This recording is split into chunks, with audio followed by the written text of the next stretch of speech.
C'était une journée émaillée de plusieurs activités à l'Assemblée provinciale du Haut-Uélé où une section de séance plénière a eu lieu ce vendredi 10 mai 2025. La première séance était consacrée à la question orale avec débat contre les directeurs provinciaux de l'Office des routes Haut-Uélé, Junior Swami, dans une motion de censure ou de défiance proposée par le député provincial Kinda Boueswe Josué qui a exposé cette motion après l'ouverture de cette session plénière par l'honorable président Justin Zamba Ndezou.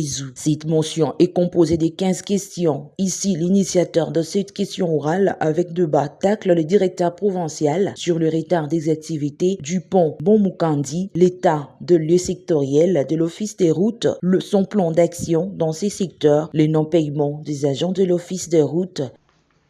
Considérant la nécessité, j'ai l'honneur de prendre la parole devant cette auguste plénière pour adresser une question orale avec débat à monsieur le directeur provincial de l'Office des routes, à vue d'éclairer les élus du peuple ainsi que le public sur les retards que nous observons dans l'avancement des travaux de construction du pont Bomukandi en Ngombari, dans le territoire de Ouatt et sur quelques zones d'ombre dans le secteur dont il a les attributions.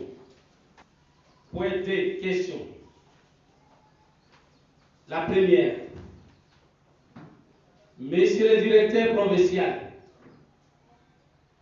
depuis qu'en êtes-vous à la tête de la direction provinciale de l'Office des routes Haut-Uélé? 2. Quel est l'état des lieux sectoriels de l'Office des routes en province du Haut-Uélé? 3e question. Pouvez-vous nous présenter votre plan d'action dans les secteurs dont vous avez la charge? 4. Quel est l'état d'avancement des travaux de construction du pont Bomukandi en Ngombari? 5.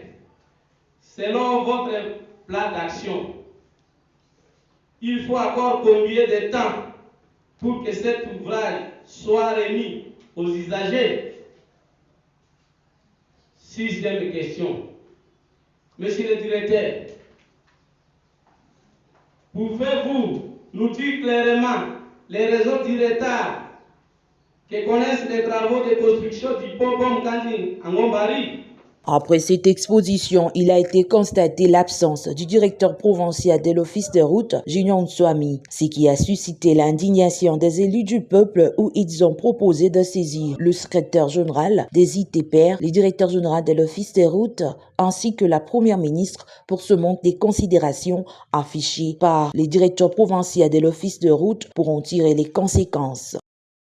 Je reviens à dire ce que les autres collègues ont dit, mais un peu différemment, par rapport au comportement du directeur provincial de l'Office des routes.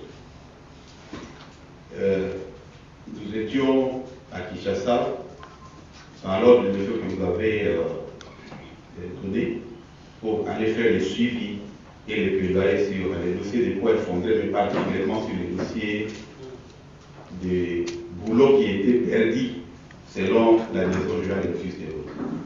Alors, j'aimerais insister ici, honorable président, pour dire que les comportements que nous sommes en train d'afficher, sommes en train de constater dans les chefs des directeurs provinciaux, c'est presque les mêmes comportements qu'on a pu constater auprès des SAIH à Kinshasa, qui sont de méfiance. Alors, votre précision, c'est que c'est un établissement public, c'est pas le secrétariat général, mais c'est une direction générale. Donc, il a un DG. Il y a une direction générale qui est là. Mais nous avons constaté des méfiances vis-à-vis de la province du Haut-Uélé. Parce que nous étions curieux de constater que la direction générale nous demande si on a apporté de l'argent pour récupérer les ponts Emo et les ponts Zoro par la direction générale de l'Office des routes. Et heureusement que nous avons la délégation avait pris les réflexes de solliciter l'arbitrage au niveau de la primature. C'est ce qui a fait qu'aujourd'hui, les boulons de Bomokani soient là. Donc, apparemment, il y a quelque chose qui se passe entre la direction générale et les directeurs provinciaux. Il y a une sorte de complicité. Ce n'est pas si pour mettre la province en difficulté, on ne sait pas. Mais lorsqu'il sera question de saisir la haute autorité ou la haute hiérarchie de l'office de route, nous allons proposer qu'on puisse également alerter de la primature, ou même des ministres tutelles des ITPR, pour éviter à ce qu'ils ne puissent pas taire les dossiers. Voilà cette petite question que je voulais apporter à ces dossiers. Dans la même journée, une deuxième plénière a été ouverte, à savoir, un point a été inscrit à l'ordre du jour sur la réponse du ministre de l'Intérieur, Justice, Droits humains, où ce dernier est monté du haut de la tribune pour question de la rédévabilité. En effet, toutes les observations, les contributions et les remarques fournies par les honorables députés provinciaux lors de notre intervention du mardi passé ont été considérées toutes utiles et prises en compte. Pour ce, nous vous remercions infiniment. Au total, 10 questions nous ont été posées autour des 4 thèmes principaux, notamment l'attitude de justice au regard de M. Freddy Dounia dans le dossier carrière Yesu Azabien. Les dossiers de la carrière elle-même Yesu Azabien, dont la compensation en faveur des orpailleurs en cas de sa fermeture, ainsi que l'apport du gouvernement provincial aux victimes des pillages survenus lors des soulèvements des orpailleurs à Gourba ayant causé des dégâts. Dans la suite, les dossiers de réfugiés à Aba et à Makoro en territoire de Faraj. Aussi, les dossiers de l'opération ou mieux les barrières bloc Cadena, par-ci par-là et à Marabi, stratégie de prévention de l'insécurité et les différents services impliqués dans cette opération.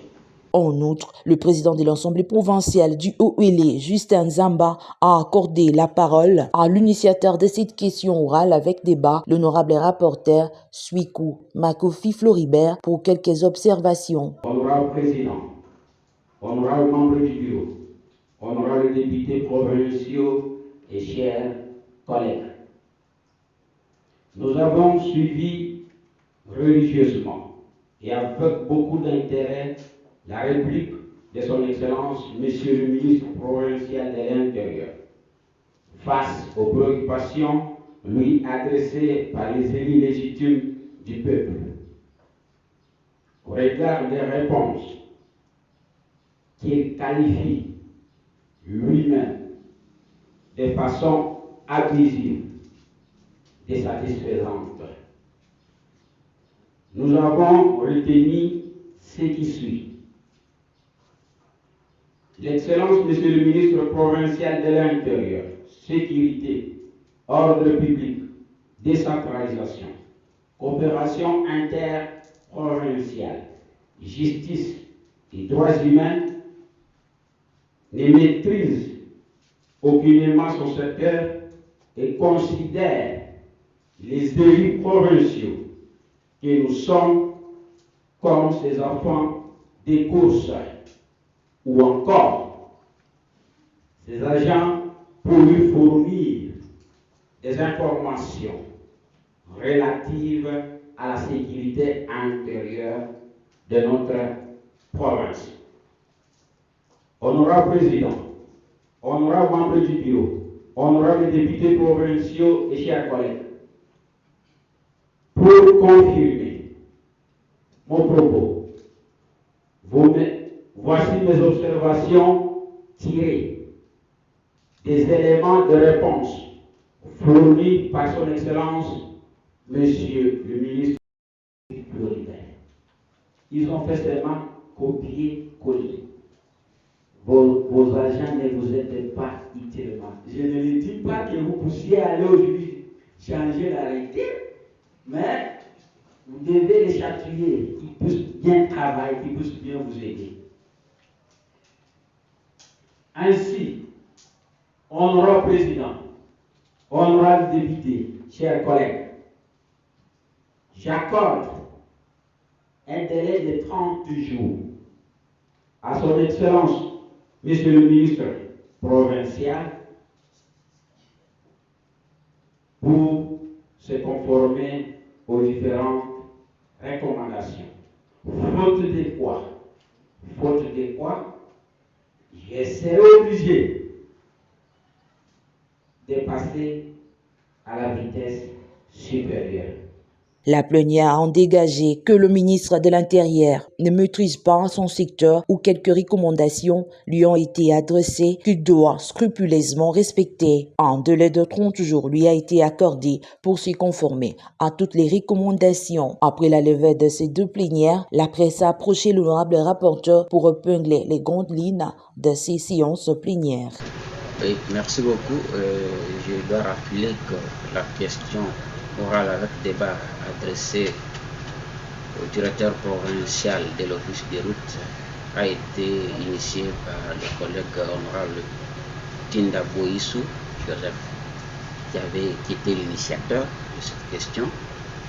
Fort malheureusement que nous avons seulement constaté que le directeur a été brillé par l'absence. Il a défié la première institution et nous allons seulement nous soumettre à la loi. Et je pense au moment opportun, on vous dira quelle est la position de l'organe délibérant sur le comportement du directeur. Et vous dire maintenant, ça c'est aller vite, c'est vraiment d'une manière précipitée. Il y a des actions qu'on doit mener, ce qui est prévu par la loi. Quand quelqu'un ne répond pas, on a seulement constaté qu'il nous a défié. Il a défié la toute première institution de la province.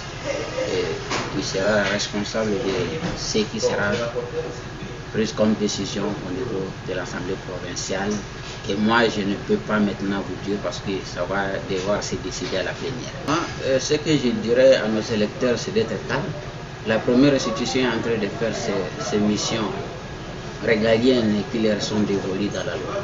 Il faut être calme. Et nous allons continuer à faire ce qu'ils nous avaient envoyé ici parce que nous sommes ici pour l'intérêt supérieur de la population et non l'intérêt supérieur d'un individu.